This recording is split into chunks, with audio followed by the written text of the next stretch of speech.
မင်္ဂလာပါအားလုံးဒီနေ့ကျွန်တော်ရဲ့အေးတမိုးချုပ်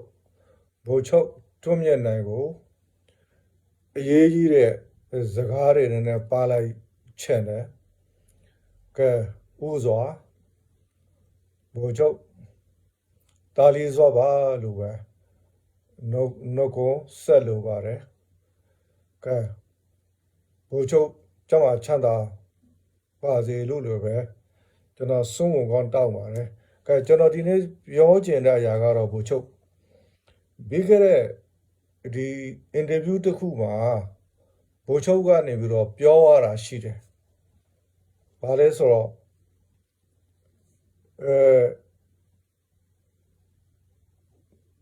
လူတိုင်းမှာမိမိတို့ရဲ့အမည်နာမ identity ကိုဆွဲယူ30ပိုင်ခွင့်ရှိတယ်အဲ့ဒါကိုနားလဲတယ်ဟိုမှာကုလသမဂ္ဂနော်ကျေရစာနာစကြဝဠာလူခွေရေးကျေရစာထဲမှာစာတန်းအပိုက်15မှာ15တင်းနဲ့နှစ်မှာလဲအဲ့ဒီစကားပါနေတယ်လူတိုင်းမှာနိုင်ငံတစ်ခုရဲ့နော်နိုင်ငံသားဖြစ်ပါခွင့်ရှိတယ်ထို့အတူသူတို့ရဲ့ identity အမည်နာမတစ်ခုကိုဆွဲကင်သုံးဆွဲပိုင်ခွင့်ရှိတယ်ဆိုတာကိုအတိအကျအိမ်မှာပေါ်ပြတာတယ်အဲ့ဒါကိုဘိုလ်ချုပ်ကနေတော့နားလေတဲ့သဘောပေါက်တယ်ဆိုတော့ပြောရတာကျွန်တော်တို့ကြားလိုက်တယ်ဟာကျေးဇူးအများကြီးတင်တယ်ဘိုလ်ချုပ်နော်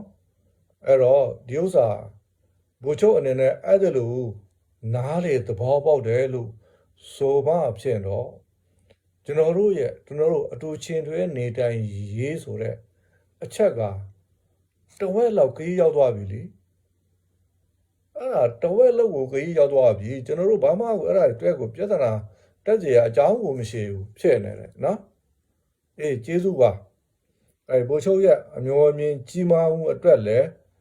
နော်ဘိုလ်ချုပ်ကိုနေတော့အများကြီးပဲချီးကျူးပြီးတော့ကျေးဇူးတင်ပါတယ်လို့ပဲပြောပြရစေနော်ဟုတ်ပြီဒါနံပါတ်1အချက်နံပါတ်2ကနောက်အင်တာဗျူးတစ်ခုမှာဘိုလ်ချုပ်ကနေပြီးတော့ဘာပြောရတယ်ဆိုတော့ကလားဆိုပြီးတော့မှရိုဟင်ဂျာလူမျိုးတွေကိုနော်အဲ့လိုသုံးဆွဲရတာကျွန်တော်တို့ကြားလိုက်ရတယ်အဲ့တော့ဘိုလ်ချုပ်ဒီကလားဆိုတဲ့စကားအစ္စလာမ်ဘာသာဝင်တွေကိုရိုဟင်ဂျာတွေကိုနှိမ့်ချပြီးတော့မှခေါ်တဲ့အသုံးလုံးဖြစ်တယ်ဆိုတာလေဒါခမားသိတယ်ဘိုလ်ချုပ်သိတယ်နော်တိနဲ့ဝဲလို့သုံးရတာနော်အေးတခုပဲပြောချင်တယ်ကလားလူမျိုးဆိုတာကမ္ဘာအစရတဲ့အမြင့်မားဆုံးလူမျိုးစုတဲ့မှာပါတယ်နော်အဲ့ဒါကိုလက်မခံချင်ဘူးမလားအေးပြောမယ်ကြိုးစားရင်ဘုရားတောင်ဖြစ်နိုင်တယ်တဲ့အေးဒါမဲ့ကလားကြိုးစားမှဘုရားဖြစ်တာဒီပြည်လူမျိုးတွေကြိုးစားရင်ဘုရားမဖြစ်ဘူးဘိုလ်ချုပ်နော်အဲ့ဒီဘုရားဖြစ်တဲ့လူမျိုးတွေမှာကလားပါနေတယ်နော်ရှောက်နေပြီးတော့ပြောဖို့မကြိုးစားနဲ့နော်နည်းနည်းစဉ်းစားအောင်နော်အေးအဲ့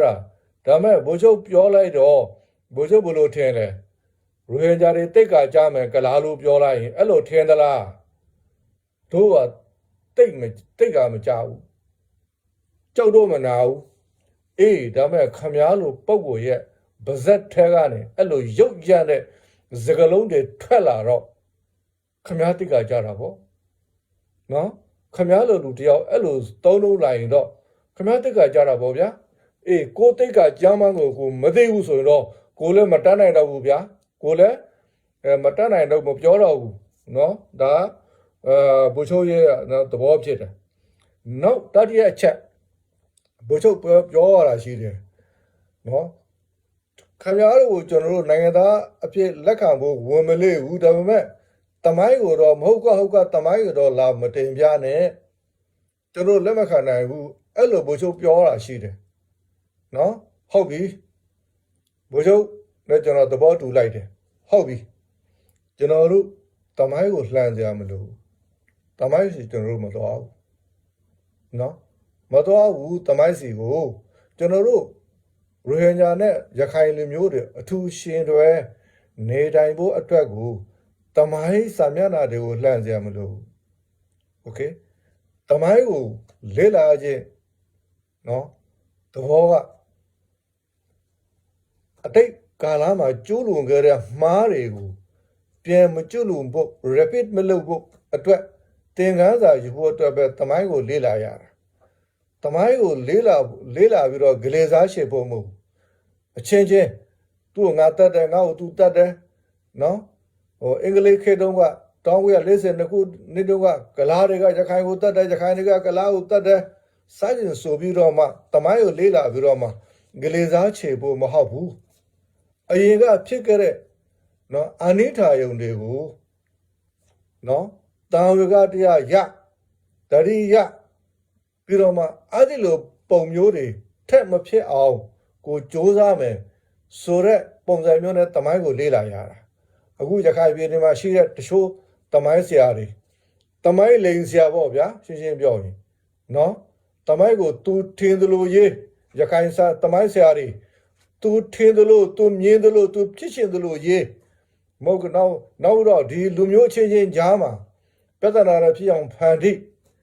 ဒါရုပ်ရတဲ့တမိုင်းဆရာတွေဒါတွေကိုကျွန်တော်တို့ရခိုင်ပြည်နယ်ကမလိုအပ်ပါဘူးလိုလည်းမလိုပါဘူးနော်ကဲကျွန်တော်ပြောချင်တာကဘို့ချုပ်တမိုင်းကိုကျွန်တော်တို့သွားကြမလို့မသွားနဲ့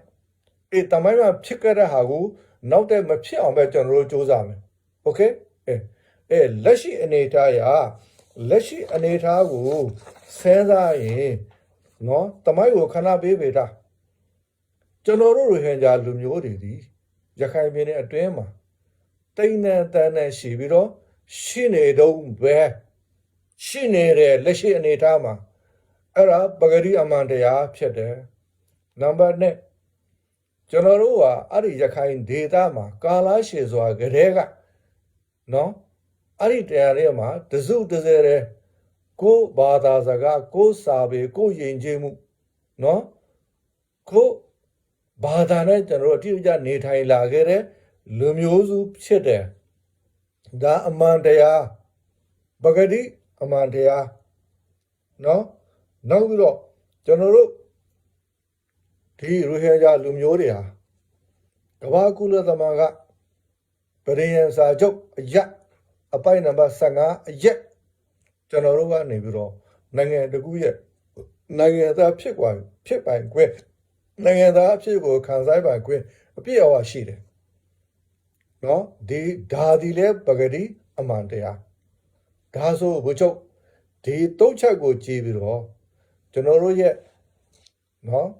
identity သုံးဆွဲပိုင်ခွင့်ကျွန်တော်တို့ရဲ့ identity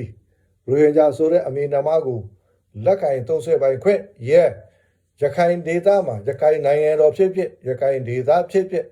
အဲ့ဒီဒေသမှာကျွန်တော်တို့ရဲ့နိုင်ငံသားဖြစ်ပိုင်ခွင့်ကိုဘယ်သူတားဆီးနိုင်မှာလဲဘယ်သူကလက်မခံလို့ဖယ်ရှားနိုင်မှာလဲဘို့ချုပ်ဒါကျွန်တော်မေးချင်တယ်နော်ကဲအဲ့ဒါနဲ့ကျွန်တော်တို့တမိုင်းကိုသွားကြမလို့ဘို့ချုပ်တို့တမိုင်းကိုညင်းကြလဲမလို့ကျွန်တော်တို့လည်းတင်ပြကြလဲမလို့အရှိအတိုင်းကျွန်တော်ထားပြီးတော့လက်ရှိမှာကျွန်တော်တို့ရှိနေတဲ့ရခိုင်ပြည်နယ်မှာဘာလို့မှလဲအခုနော်စစ်ရာဇဝေးကောင်တို့ကျွန်တော်တို့ကိုမောင်းချမလားနော်ဂျီနိုဆိုက်လုပ်မလားဒုတိယအတူရှင်တွဲနေတိုင်ရေးကိုအနာဂတ်ရင်းချမ်းတာယာတဲ့ရခိုင်ဒေသသမုတ်ရခိုင်နိုင်ငံတော်တည်ဆောက်မလားဒါဘို့ချုပ်ရေးရမယ်အရာပဲဖြစ်တယ်နော်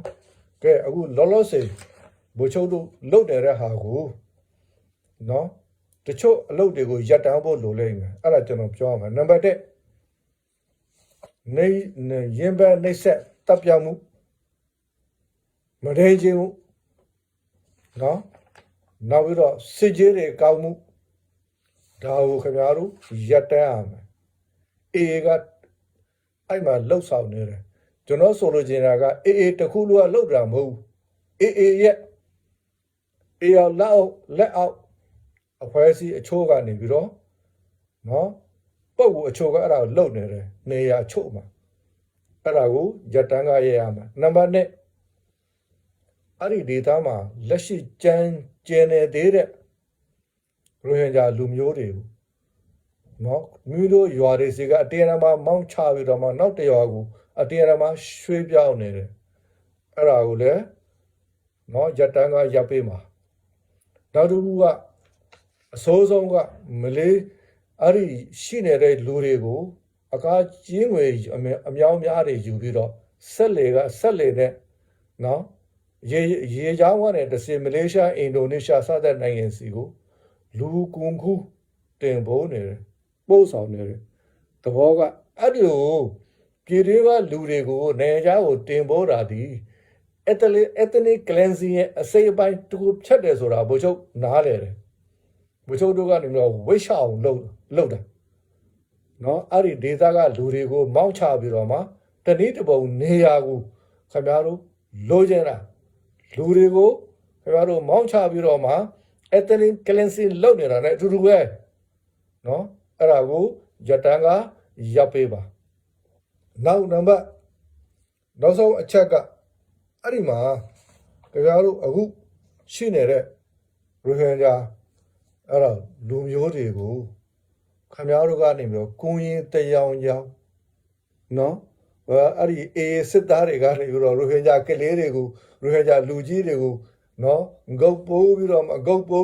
တဲပေးနေတာတို့ကိုရင်ပေးနေတို့အိုးတွေခွက်တွေမှပြီးတော့မှတေပိုးနေတာတို့ဓာတ်ပုံတွေတင်လိုက်တာတွေတွေ့လိုက်တယ်အဲ့ဒါကဲဟောင်းနေပြီဒီရစစ်ရာဇဝတ်တွေကောင်ကလည်းပဲအဲ့လိုဟာမျိုးတွေအများကြီးလောက်ကြတယ်ဒါခက်ဟောင်းနေပြီအဲ့ဒါတွေမလုပ်နဲ့နော်အလကမဟုတ်တဲ့ဓာတ်ပုံတွေရိုက်ပြီးတော့မတင်နဲ့နော်အေးကဘာကတိနေတယ်နော်ဂျိုဒူလည်းတိတယ်နော်အေးအဲ့ဒါမလုပ်နဲ့အဲ့ဒါကိုရတန်းကရပ်ပါနောက်တစ်ခုကိုဘိုးချုပ်စဉ်းစားကြည့်ဘိုးချုပ်တို့အဲ့ဒီမှာလှုပ်သလားမလှုပ်ဘူးလားဆိုတာတန်6ကန်ရွာကနော်အစုလအပြူလိုက်တပ်ပြမှုအဲ့ဒါကိုကျွန်တော်ကအစုလအပြူလိုက်တပ်ပြမှုလို့မခေါ်ဘူးအဲ့ဒါ genocide လို့ခေါ်တယ်ခင်ဗျာလူမျိုးတော့အောင်လှုပ်တာအဲ့ဒါရဲ့နောက်ပြီးတော့ဒီနတ်မြစ်ကမ်းနဖူးမှာ drone နဲ့တိုက်ခိုက်ပြီးတော့မှရိုဟင်ဂျာအယောက်200လောက်တပ်ဖြစ်တာရဲ့ဒါဒီပါလေဒါဒီ genocide ပဲအစုလိုက်ပြလိုက်တပ်ပြမှုမဟုတ်အေးဒီနှစ်ချက်ကိုထောက်ကြရပြင်ဘို့ချုပ် ICC နဲ့ ICJ ရောက်ဖို့ကတော့မကျင်းတယ်နေပြီနော်ကျင်းတယ်ဟောပြီအဲ့တော့ဒီရဲ့အခြေအနေမှာမင်းလိုဘို့ချုပ်တယောက် ICC ICJ ရောက်သွားရင်